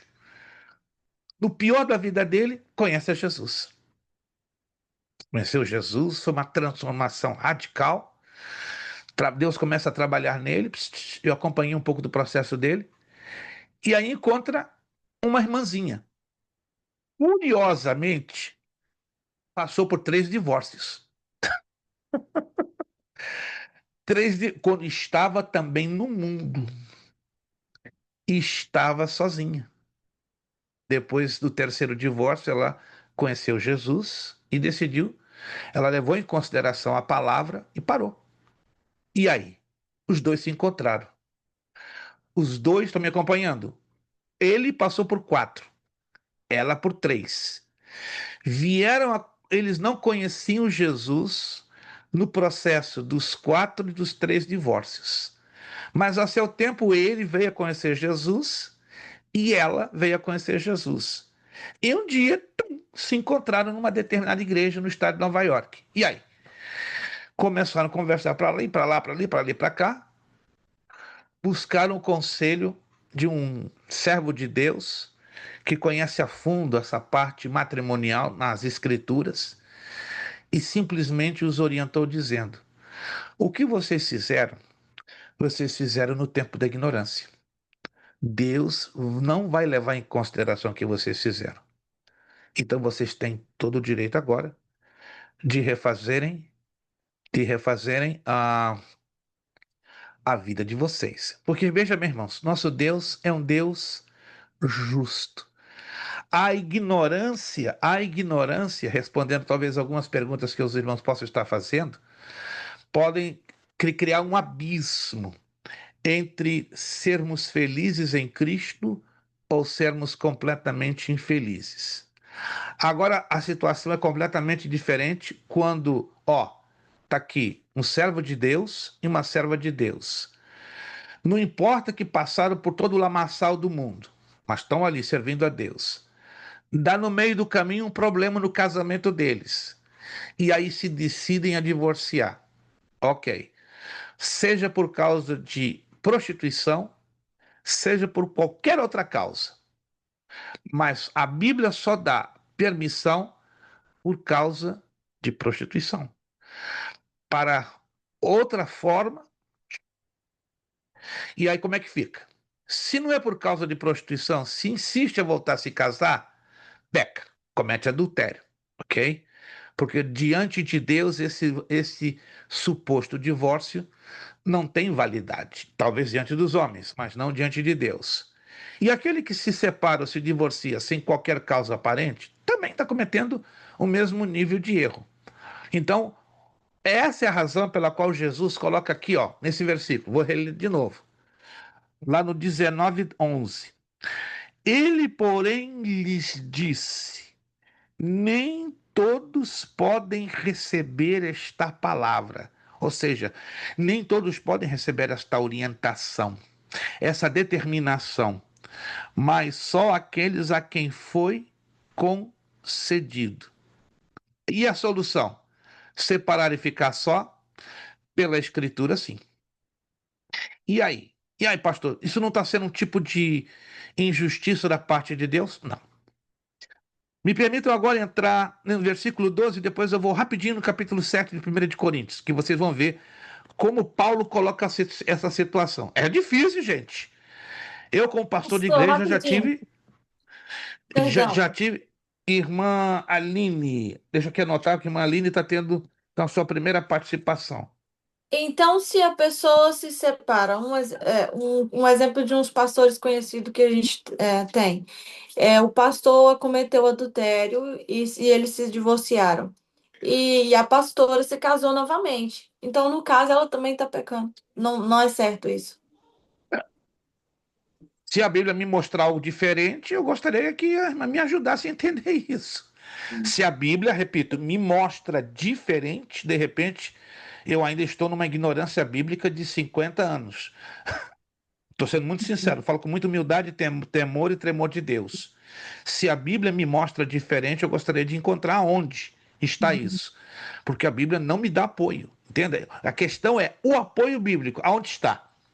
Não, Deus leva em conta. Calma, peraí. Tá na ignorância? É outra coisa. Entende, irmã Aline? Tá já sabendo da coisa? Se é pastor, pior ainda. Se é pastor, pior ainda. Tá lá em Tiago 4,17. Aquele que sabe fazer o bem e não o faz, o que é que acontece? Comete pecado.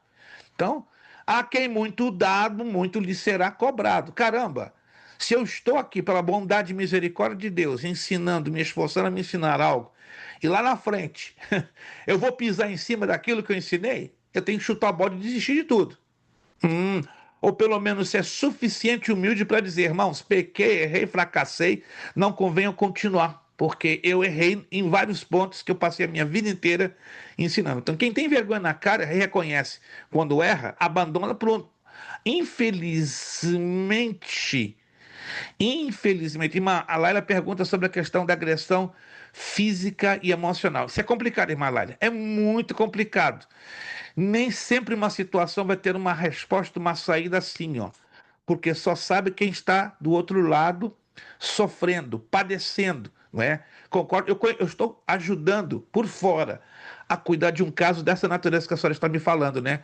De uma esposa de pastor que está sofrendo agressão física e emocional. Imagina comigo, 31 anos de casada. E o pastor tá dando em cima dela assim, tá batendo nela com força, sabe por quê? Por causa de um homem de 67 anos. Tá desesperadamente apaixonado pela sobrinha de 32. Pepino quente, batata quente que eu tô para resolver. Estamos há 7 meses, não consigo sair numa. Eu sou muito sincero com a senhora e com os irmãos, não consigo sair numa solução dentro, vamos assim, dos conformes. A Bíblia me coloca dentro de um quadrado, caramba. E agora? Aconselhar divórcio? Eu não posso aconselhar divórcio. Aconselhar ficar junto? Fica complicado, porque só quem está recebendo ali o abuso físico e emocional que está sabendo. O que, que eu faço? Todos os dias, irmãos, eu choro, eu sofro, eu e minha esposa. Como é que vamos aconselhar essa situação? Tá super difícil. Tem dias que eu não falo com essa irmã, na verdade é minha esposa que conversa com essa irmã. Tem dia que minha esposa fica 4, 5 dias, essa irmã entra em parafuso e manda áudio chorando. E agora? E agora? Falei, Maria Luísa, vamos continuar orando, porque saída, humanamente falando, não temos, porque a Bíblia nos coloca dentro de um quadrado. Deixa eu ler com vocês o restante aqui para a gente vai fechar a aula. Isso aqui é uma questão muito. Os irmãos estão percebendo que é uma questão delicadíssima, complicada demais. Chega num ponto que parece que a Bíblia está agindo com um certo nível de injustiça, mas não. A justiça de Deus não se compara à nossa. Nós que queremos colocar Deus no nosso quadradinho e querer adaptar Deus às nossas necessidades. Impossível, não faz sentido, irmãos. Essa Pastor, Irmã Wanderleia, deixa eu aqui anotar. Irmã é a quarta participante hoje. Vamos lá. nesse caso, quando lá na palavra está escrito, né, as regras para as mulheres, para a mulher, o que, que ela tem que fazer, o que, que ela não pode fazer, e quando vem falando a parte do homem, que o homem tem que amar a sua esposa como Cristo amou a igreja. Jesus Cristo não amou a igreja a ponto de dar a vida por ela? Esse pastor, no caso, o que, que ele está fazendo? Ele está indo totalmente contra o que a palavra diz. Absolutamente fora. Começa o problema por aí.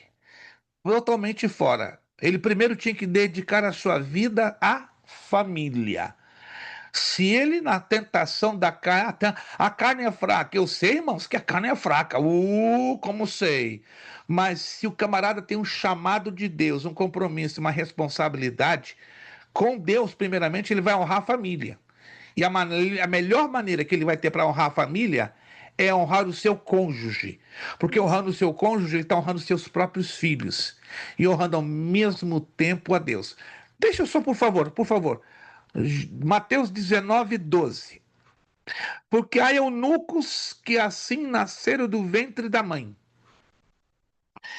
Irmão André, acho que o irmão já queimou a sua participação hoje. Se o irmão não se importar, o irmão já entrou com duas questões. Quero que o irmão já queimou a sua participação. Eu não quero ser injusto com os demais, né? Porque aí estaríamos quebrando as nossas regrinhas básicas. Depois manda por escrito a sua dúvida, que não terei problema nenhum de lhe ajudar na resposta. Posso até fazer entre hoje e amanhã. Vamos Pastor, mas o lá. negócio é interagir, ué. Se o irmão não se importar, temos que cumprir as nossas regrinhas. Do contrário, você. Provérbios 21:10. 2 pesos e 2 medidas são abomináveis ao Senhor. Então, se eu sei que há necessidade de interação, mas nós criamos regras para Aí fica sermos. sem graça a pergunta depois, não interage outras perguntas de outros alunos, né? O irmão Mas está tudo seguindo as bem, nossas obrigado, instruções? Não, obrigado. anota, por favor. Se o irmão pode entender as nossas humanas limitações, entende? Para a gente levar direitinho. Deixa eu ir lá em Mateus 19:12. Porque há eunucos que antes nasceram do ventre da mãe, e há eunucos que foram castrados pelos homens. E há eunucos que se castraram a si mesmos por causa do reino dos céus. Quem pode receber isso que o receba? O que Jesus está dizendo aqui? Tem pessoas que já nasceram como eunucos, ou seja, castradas, sem os órgãos sexuais devidos, né, para a procriação. É o que Jesus está dizendo aqui.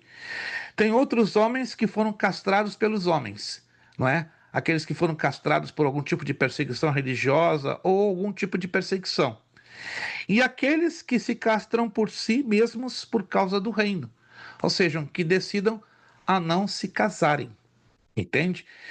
E Jesus conclui dizendo: quem pode receber isso, que o receba. Em outras palavras, Jesus está repetindo o mesmo princípio que ele coloca no verso 11. Nem todos podem receber esta palavra se aqueles a quem foi concedido. Irmãos, nem todos nós vamos concordar com Jesus. Com vocês, por exemplo, nem todos vocês vão concordar com certas abordagens que estamos aqui colocando. E eu estou me esforçando para colocar as minhas abordagens, senão as abordagens da palavra de Deus. Como as regrinhas da escola, nem todos. É um direito de não concordar, mas a gente tem que trabalhar com certas regrinhas, porque do contrário deixamos de ser escola. Ou talvez, se alguém quer, não sei, eu falo isso com muito carinho e respeito, entende? Deixa eu ir rapidinho para 1 de Coríntios capítulo 7. Isso aqui tem que ficar claro. Eu sei que há necessidade de interação, temos que interagir, mas o tema é difícil, é complexo, e eu preciso ter o tempinho para transcorrer, por isso que eu sugeri que, se você tem uma questão longa, complexa, anote, mande por escrito, a menos que você não queira seguir as nossas instruções. Aí outro assunto, né? Se o aluno não quer seguir as nossas instruções de anotar a pergunta e depois mandar para nós, aí fica um pouco mais complicado a gente poder atender as necessidades. Porque, na verdade, irmãos, eu não estou aqui para agradar a maioria. Estou aqui para agradar a Jesus e agradar a todos é muito complicado, eu sei Não, disso. Nem concordo, Jesus pastor, eu concordo, só que é o seguinte, depois fica sem graça, passa, hein? Mas Mas o tudo irmão, bem, não, tá tranquilo, eu entendi. me permita com todo carinho, meu irmão, me permita. O irmão Não, entendeu sim, a minha sim. orientação? Isso, então escreva. Não tem uma questão que temos que aprender a nos enquadrar dentro das regrinhas. Se o irmão tem essa dificuldade, eu lamento. Mas, ô Sinceramente. pastor, não, mas, ué, se a gente tá numa sala, a gente tem que ir aí. Mas Senão temos não faz regras. sentido, não faz sentido. Temos regras, a menos que o irmão esteja se sentindo desconfortável com essas regras. Não, mas aí É não o tem seu sentido. conceito. Então, irmão, se o irmão se sente desconfortável, eu dou uma sugestão, o irmão rever. Eu falo, no seu conceito não tem sentido, não tem sentido, entende? Mas temos que trabalhar com essas regrinhas, a menos que o irmão Ok, não pastor. as queira Tô aceitar. tranquilo.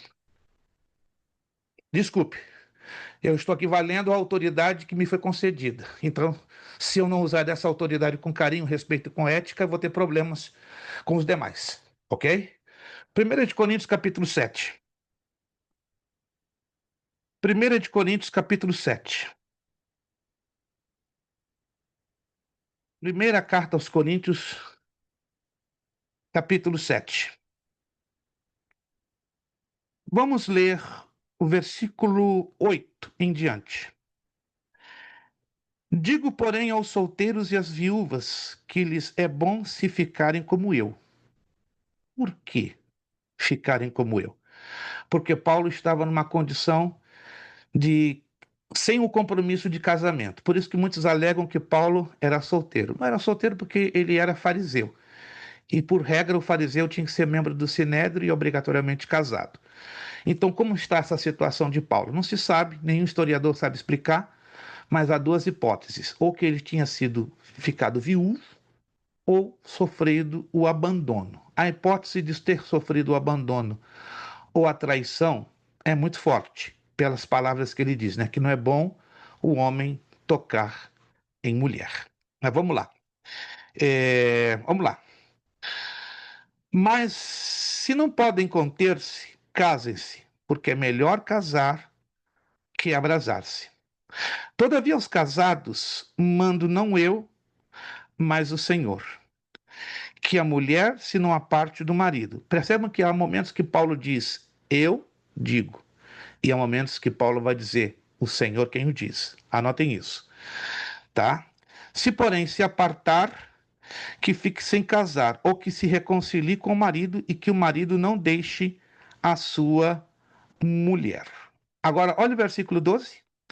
Mas aos outros digo eu, não o Senhor. Se algum irmão tem mulher descrente e ela consente em habitar com ele, não a deixe. E se alguma mulher tem marido descrente e ele consente em habitar com ela, não o deixe. Porque o marido descrente é santificado pela mulher e a mulher descrente é santificada pelo marido. De outra sorte, os vossos filhos seriam imundos, mas agora são santos. Mas se os crentes se apartar, aparte-se, porque neste caso, o irmão ou irmã não está sujeito à servidão, mas Deus chamou-nos para a paz. Porque de onde sabes, ó mulher, se salvarás teu marido? Ou de onde sabes, ó marido, se salvarás tua mulher? E assim cada um ante, como Deus lhe repartiu. Cada um como o Senhor o chamou. É o que ordeno em todas as igrejas.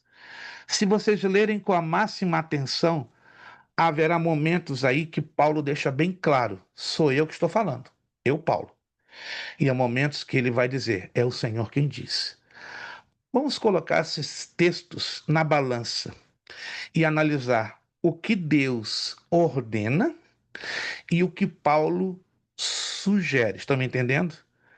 E vocês acreditem que ainda alguns de nós vamos questionar tanto o que Deus ensina ou fala através de Paulo, como também o que Paulo sugere.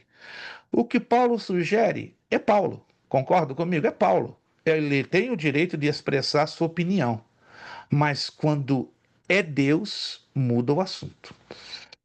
Aí caberá a cada um de nós aceitarmos ou não, crermos ou não, obedecermos ou não. Continua sendo uma questão super difícil? Bastante. Muito complexa. Muito difícil. De sorte que eu me limito a este ponto a dizer a vocês: é a parte mais difícil da mordomia cristã, é a mordomia da família envolvendo esse lado do casamento. Porque aí alguém vai me perguntar, mas Deus quer uma família perfeita? Não existe. Mas uma família que reflita a sua graça, a sua presença, a sua misericórdia, sim. Somos todos imperfeitos e falhos. Porém, precisamos entender que Deus trabalha com regrinhas. E esse é o nosso problema. Nós temos um probleminha de entender às vezes as regras de Deus ou ajustarmos-nos às regrinhas básicas da parte de Deus, né? É normal nós seres humanos questionarmos até mesmo as regras de Deus, mas que Deus nos ajude, não é? Como diz a palavra de Deus, a sermos obedientes ao que Ele mesmo nos diz. Ainda que a minha razão chegue à conclusão, caramba, não estou entendendo nada, mas vamos por fé e por obediência acatar o que eles nos orientam. Na próxima aula eu vou falar sobre a origem da família, né? Porque existem casamentos que, na verdade, não são casamentos juntados pelo Senhor, né? Vamos falar sobre a origem da família. A mordomia da família, vamos entrar um pouquinho mais a fundo, essa vai ser a última aula, e nós vamos trabalhar só com essa finalização, não teremos como, eu queria falar sobre a família cristã, sobre o ataque, temos bastante coisa, né? Mas eu sugiro vocês usarem essa apostila como um pequeno manual de mordomia. Teremos a nossa prova na próxima aula, tá? Próximo de 9h30, 9h35. Vai ser uma provinha pequena, baseada nos exercícios. Tá bom, meus irmãos? Se não há nenhuma participação mais, né? Agradeço de coração a. Irmã Laira, eu estou observando a sua abordagem. Depois, se a senhora quiser me passar algo por vídeo, aliás, por áudio ou por escrito, fique na a liberdade que eu terei todo o prazer de orientar a senhora de uma maneira mais ampla dentro das escrituras, mas continuo dizendo, é um caso difícil, muito difícil. Eu estou com um, inclusive, em andamento e já há alguns meses e só Jesus na causa, né? Porque a gente tem que ter muito cuidado para não dar aquele conselho que vai de encontro às escrituras, né? Temos que lutar muito, pedir graça, discernimento, sabedoria, né? Agradar a todos é completamente impossível, né? Temos que agradar a Deus, mesmo que o agradar a Deus seja desagradar a maioria. Vamos então concluir a nossa aula de hoje. Quero agradecer de coração a participação de todos, irmão, participação e a presença, né? Irmão Victor, Joel, obrigado, Joel. Joel sempre nos inspira com essa linda criança ali do lado dele, né? E tá lá plácida, tranquila, calma, no regaço do seu papai.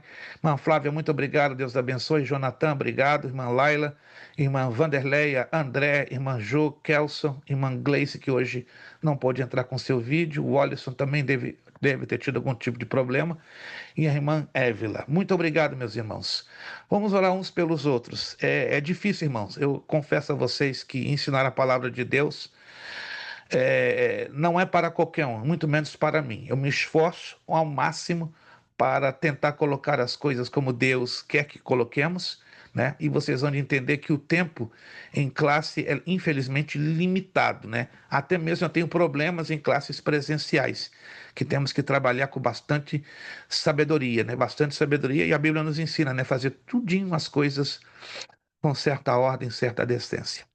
Vamos pedir ao nosso irmão Vitor, por gentileza, tá ali com aquele boné bonito, né?